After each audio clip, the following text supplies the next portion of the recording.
कारखानदारी गोत्यात आहे आणि त्यामुळे आणखी गोत्यात येऊ शकते डोमेस्टिक लेवलला. कारखानदारीचा मूळ प्रॉब्लेम काय झाला आहे?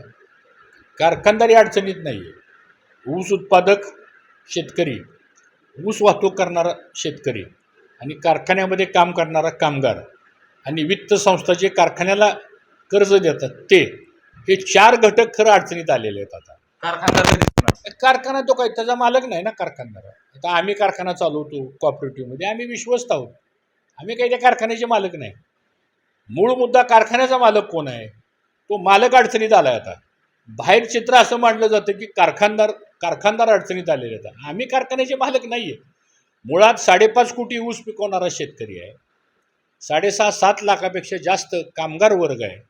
आज बघा, यावर्षी जवळजवळ 7,000 कोटीची FRP द्यायची राहिली, 2,000 कोटी HNDचं पेमेंट द्यायचं राहिले, 700 कोटी कामगारांचा पगार द्यायचा राहिलेला आहे.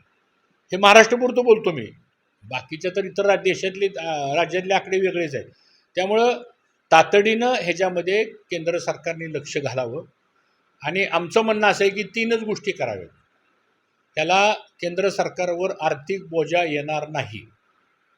पहिली गोष्ट अशी आहे की तुम्ही आता परवा 100 रुपये FRP वाढवली, चांगली गोष्ट आहे, आम्ही स्वागत करतो. शेवटी आम्ही पण शेतकरी आहे.